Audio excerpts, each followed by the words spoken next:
इस संबंध में एक बहुत अच्छा जोक आता है। बच्चे को जन्म देने वाली माताओं को कहना चाहता हूं, ये गर्भ कल्याणक, गर्भ का अवतरण एक गुप्त क्रिया है, किसी को बताई नहीं जाती कि मेरे पेट गर्भ में आ रहा है, और डिंडोरा भी कोई नहीं पीटता। लेकिन आज इनका डिंडोरा पीट रहा है, सारी दुनिया को बताया जा, 6 महीने पहले से बताया जा रहा है, फलानी तारीख में फलाने समय पर माता मरु देवी गर्भवती होगी, पहले से बिफोर टाइम। 6 महीने पहले सौधर्मंद ने स्वर्गों में घोषणा कर दी, इस तारीख में इतने बज के इतने सेकंड पर मरु देवी गर्भवती होगी। आज तक कोई ये घोषणा नहीं कर पाया, किसी जी को कोई घोषणा नहीं कर पाया। गर्भ कब रहेगा क्या पता, कोई नहीं जाना। लेकिन एक बालक की घोषणा 6 महीने पहले कही जा रही, गारंटेड, मैं सेकंड टू सेकंड, इतने बज के इतने सेकंड इतने समय पर यह जीव माता गरु देवी के गर्भ में आएगा, माता मरु देवी गर्भवती होगी। क्यों डंडोरा पीटा जा रहा है? आजकल की तो महिलाएं हैं, गर्भ को छुपाती और हैं, और एक माता वो है जिसका गर्भ का डिंडोरा 3 लोक में पीटा जा रहा है। आने के पहले ही पीटा जा रहा है, आने के बाद तो फिर और ढोल नगाड़े बजेंगे। और एक तुम हो, मुझे इसलिए मालूम चला कि एक महिला का मंदिर जाने का नियम था, बच्ची थी, नियम लिया था, शादी हो गई। शादी के बाद वो 5-6 महीने मंदिर नहीं गई। तो महाराज जी मैं मंदिर नहीं गई 5-6 महीने। तो मैंने क्यों? बोले महाराज शर्म लगती थी। मैंने किसकी? बोले प्रेग्नेंट बोलते, क्या बोलते, गर्भवती थी इसलिए। ओहो, मैंने कहा मां बनते समय शर्म, शर्म तो शादी करते समय करती तो बात बनती है। शादी करते समय तो इतनी बेशरम थी कि माँ बाप बूढ़े बैठे थे और उन्हीं के सामने तू हाथ पे हाथ पकड़ रही थी किसी जवान लड़के का। अनजान लड़का था कि नहीं, ऐसे पकड़। अब कैसे पकड़ते मुझे पता नहीं, तुम लोग जानते। उस समय शर्म नहीं खाई कि बड़े दादा लोग बैठे, दुनिया बैठे, शर्म खाती है, छुपाती है गर्भ को, कपड़े ऐसे छिलाएगी जिससे कि छुप जाए। यही तुम्हारा दुर्भाग्य है, तुम्हारे गर्भ में कोई पापी जीव आ रहा है जो मां को भी शर्मिंदा कर रहा है। जन्म जन्म का कोई पापी आया है, गर्भ में बेटा आने के बाद मां को शर्म लगे, लज्जा आवे, समझ लेना कोई पापी जीव आ रहा है जिसने कोई ऐसा पाप किया है जिसको जन्म देने पर मां को भी शर्म। अरे, और मंदिर छोड़ रहा है, मंदिर तक जाने में शर्म लग रही है। समझ लेना कोई राक्षस आ रहा है जो नास्तिक है, जो जिनेंद्र भगवान के दर्शन करने में भी मां को शर्मिंदा कर रहा है, मां को शर्मिंदा कर रहा है। मां उसको छुपाना चाह रही है। छुपाया किसे जाता है? पापी को। किसको छुपाया जाता है? पापी को छुपाया जाता है। पापी जीव आया है, छुपाओ, कपड़े छुपाओ, किसी को पता ना चल जाए कि मेरे गर्भ में कोई बेटा आया है। ये लक्षण समझना महानुभाव। जब तुम्हें अपने गर्भ में आए हुए बेटे को छुपाने का भाव आवे, शर्म की बात आवे, लज्जा की बात आवे, कहने में शर्म करे, समझ लेना कोई तुच्छ जीव, पापी जीव तुम्हारे घर में आ रहा है जो अपना संस्कार। महाभारत में भी इसकी चर्चा है, वैसे ही होगा।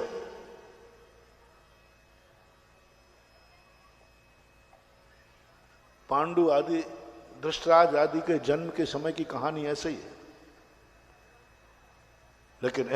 लेकिन आज माता मरु देवी, आहा, अपने घर में आए हुए बालक को लेकर के कल सुबह देखना, राज दरबार में जाकर उजागर करेगी, मैंने 16 स्वप्न देखे हैं और मुझे ऐसा लग रहा है कि मेरे कुख में। ओह, उजागर कर रही राजमहल में। देवताओं ने तो उजागर 6 महीने पहले कर दिया, और आज क्या अनुभूति, क्या वैभव। मां तुम पूज्य बन रही हो। नारी दुनिया में 2 ही स्थानों पर पूज्य है बस। शादी होती तब नहीं, तब तो पुजारन बनती है। शादी होने के बाद जब लौटती है ना, ससुराल आती है, तो दिन भर लोगों के पैर छू के उसकी कमर दुखने लग जाती है। ये तेरी सासू माँ है, ये बुआ सासू है, ये का मुझे जाना है, चाची सास है, ये मौसी सास है, ये मामी सास है, वो सब के धोख देते थे बेचारी। और जब तेरी कुख में लाल आता है तो तुझे पुजारन से पूज्य बनाता है, पूज्य बनाता है। या तो आरिका बन के पूज्य बनोगे या मां बन के पूज्य बनोगे, और कोई तुम्हें पूछने वाला नहीं है। बेटा पूज्य बना, और पूज्य बनते समय शर्म नहीं, लज्जा नहीं। पूज्य बनना तो गर्व की बात है, शर्म की बात नहीं। या तो फिर पूज्य बनने में तुम्हें शर्म है तो आरिका बनो। आरिका माता बनना गर्व की बात है कि शर्म की बात है? बोलो ना, बस 2 ही माता में से एक माता बनो। या तो आरिका माता बन के गर्व करो, और या बेटे की मां बन करके गर्व करो। ये दोनों माताएं शर्म की नहीं है, लज्जा की नहीं है, ये अपने आप में गर्व की बात है कि मेरे कुख में कोई बेटा आया है। संस्कारों की बात मैं कर रहा था। 144 योजन का संस्कार, 144 योजन के लिए संस्कारित किया गया। अकेला एक स्थान पर जन्म लेना था उस बालक को, और पूरी अयोध्या को समृद्ध किया जा रहा है, घर घर को समृद्ध किया जा रहा है। कोई गरीब न रह जाए, किसी की इच्छा की कमी न रह जाए। किमिच्छित खजाने खोल दो, चले जाते हैं, उसके यहां कोई कमी तो नहीं है। जो इच्छा होती है वह पूरी करता है देवता। एक बालक के लिए, एक बालक, और पूरी अयोध्या के बाद फिर महल में आता है, पूरे महल को पवित्र करता है। 56 कुमारियां 6 महीने पहले से मां कहीं रोना देवे। अभी गर्भ में आया नहीं है, 16 स्वप्न दिखा दिए, गर्भ कल्याण काज है, तो अपन भी तो अभी बिफोर टाइम है। 6 महीने पहले कहीं मां रोना देवे, 6 महीने पहले मां नहीं रो देवे, नहीं तो बालक को भी रोना पड़ेगा। कितने पहले का आभा मंडल, कितने पहले से संस्कार बनता है, कितने पहले से, कितने पहले का संस्कार पड़ता है। यदि इस स्थान पर 6 महीने पहले कुछ हुआ है तो उसका प्रभाव 6 महीने बाद तक रहेगा, प्रभावी रहता है। कोई भी कार्य, चाहे धर्म का हो चाहे अधर्म का हो, जो भी कार्य होता है 6 महीने तक वहां पर प्रभाव रहता है। 6 महीने पहले आंख में आंसू ना आ जाए, 56 कुमारियां लग गई, कहीं मां को क्रोध ना आ जाए। मां के क्रोध से डर नहीं है, डर है कि मां का क्रोध से संस्कार 6 महीने पहले क्रोध का संस्कार बालक पे पड़ सकता है, 6 महीने पहले का बालक पे पड़ सकता है। और स्वधर्मेंद्र घबरा गया, हे देवियों, अरे माता को थोड़ा बहुत क्रोध आ जाए तो क्या, अरे देवियों, माता के क्रोध से कोई खतरा नहीं है, लेकिन जो माता के गर्भ में आने वाला है, यदि उसका संस्कार पड़ गया और उसको एक क्षण को क्रोध आ गया तो ये सृष्टि पलट देगा। घबरा गया स्वधर्मेंद्र, क्योंकि तीर्थंकर में इतना बल होता है, ये 3 लोग को उठा के डमरू के समान घुमा सकता है। और यदि प्रभु को क्रोध आ गया तो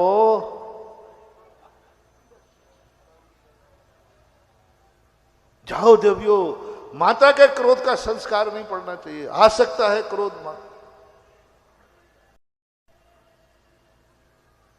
बताते हरिवंश पुराण में एक बार नेमिनाथ को क्रोध आया था। हालांकि वो क्रोध थोड़ा चढ़ा दिया था तो सारी द्वारका कांप गई थी, सारी द्वारका कांप गई थी। श्री कृष्ण भी कांप गए थे। नाग सैया पर लेट करके शंख बजा दिया और हाथ की उंगली से नहीं, पैर के अंगूठे से चक्र घुमा दी। वो हरिवंश पुराण में पढ़ लेना। खतरनाक क्रोध। जाओ, क्रोध नहीं आना चाहिए। मां कहीं अभक्ष ना खा लेवे, मां कहीं गलत चीज ना देख लेवे। 6 महीने पहले से कोई गलत चीज देखने में नहीं आए। सामने कोई गलत चीज आ जाए, देवियां को पर्दा डालना है, कहीं मां की आंख की दृष्टि न पड़ जाए। उसके आंखों को संस्कारित किया जा रहा है 6 महीने पहले से। कहीं बुरा ना देख लेवे, कान में बुरे शब्द ना आ जाए। देवियां लगी हैं, कोई शब्द आ जाए उसको वहीं रोकना है, मां के कान में ना आ जाए। मां के हाथों से कोई गलत कार्य ना हो जाए, मां के द्वारा कोई गलत भक्षण ना हो जाए। एक छोटा सा गलत चीज खा ली, मां की थाली को देख रहा है, कोई गलत ना खा ले मां। पूरे परिवार के अंदर, पूरे अयोध्या के अंदर संभाला जा रहा है एक बालक को। इस गर्भ कल्याणक का इसलिए ढिंडोरा पीटा जा रहा है कि आप सब देख लो, एक बालक को जन्म देने के लिए क्या क्या करना पड़ता है। एक मां बनना कोई हंसी मजाक नहीं है, कोई गाजर मूलियों को जन्म देना नहीं है। एक बालक का जन्म कैसे होता है, ऐसे संस्कार मान करके करो। जब तुम्हारे लिए, चलो तुम्हारा बालक इतना बड़ा नहीं है, कोई बात नहीं, कम से कम इतना कर सको कि तुम्हारे घर में यदि बहुत अच्छा बालक जन्मना, पूरे जगत का देवता जन्मना है, पूरे नगर का प्यारा जन्मना है, पूरे नगर में उसकी इज्जत हो, नगर में शान हो, सारा नगर उसे अपने सिर पर धारण करे, तो एक काम करो, अपने नगर में मां बनने के पहले, पिता बनने के पहले नगर के हर दुख दूर कर दो, हर दुख दूर कर दो। किसी को गरीब मत रहने दो, किसी को रोने मत दो, किसी के सबके अभाव पूरे कर दो। कोई भी व्यक्ति यहां हमारे नगर में गरीब नहीं रहेगा, क्योंकि मेरे यहां बालक का जन्म होने का मन बनाया है। बालक का पूरे नगर को, सब नगर में से पापाचार, अत्याचार सब दूर करने का प्रयास करो पहले, यदि हो सके तो, कर सको तो करो।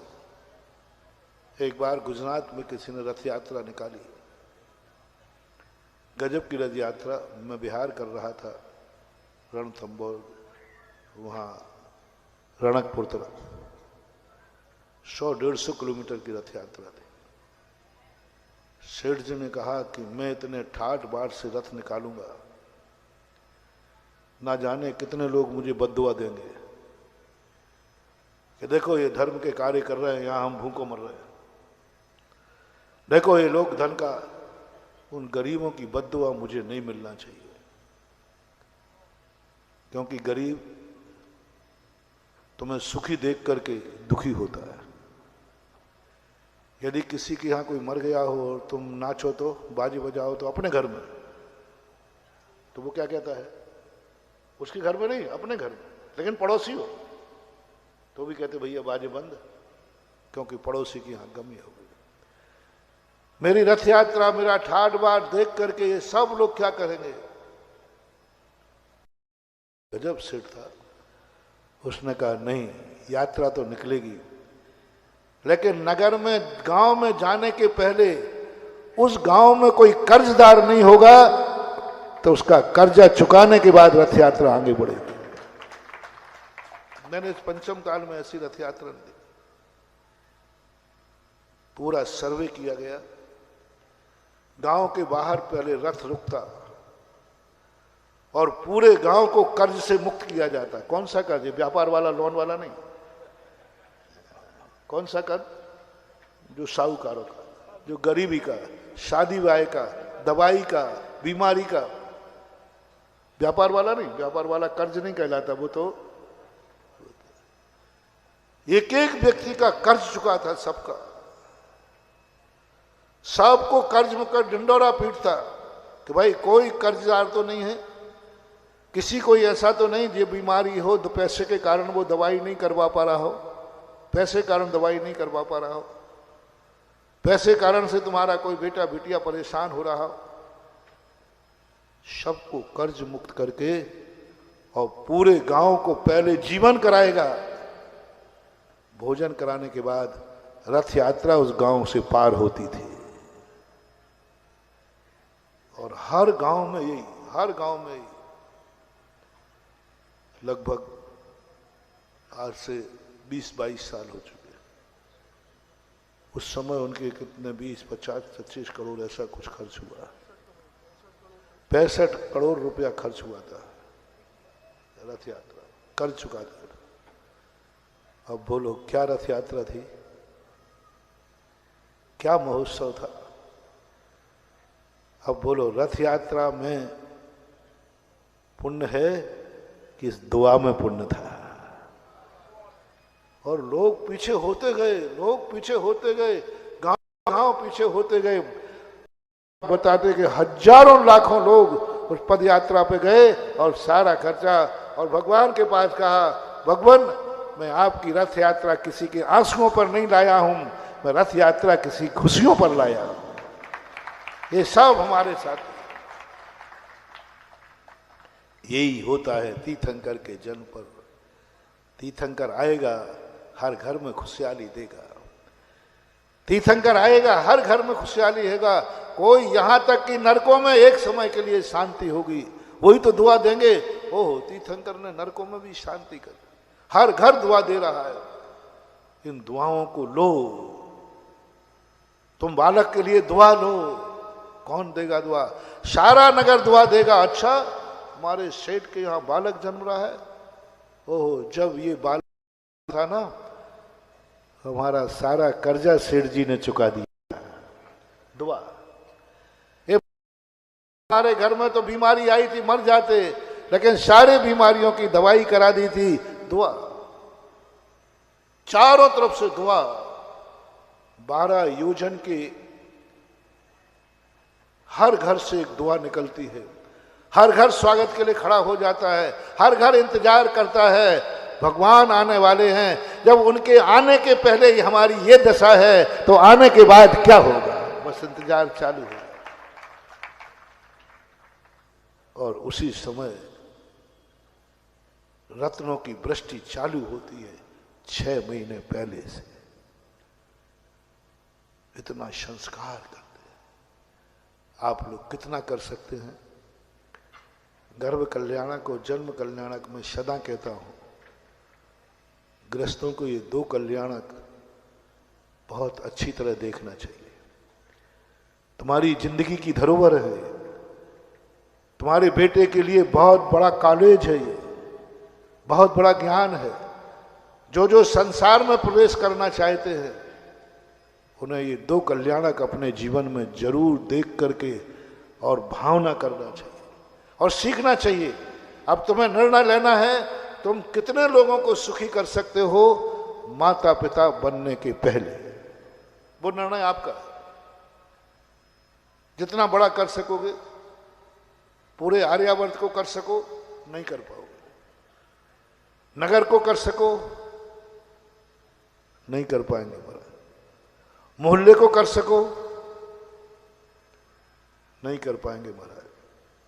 चलो अब अंत में आता हूं, क्योंकि इतना पुण्यात्मा जीव तुम्हारा नहीं है कि तेरे जन्म पर तेरे माता पिता इतने समर्थ हो जाएं कि सारे 12 योजन को तृप्त कर दे। ये तो पुण्य लेके आया है। नाभि राय की इतनी ताकत नहीं थी।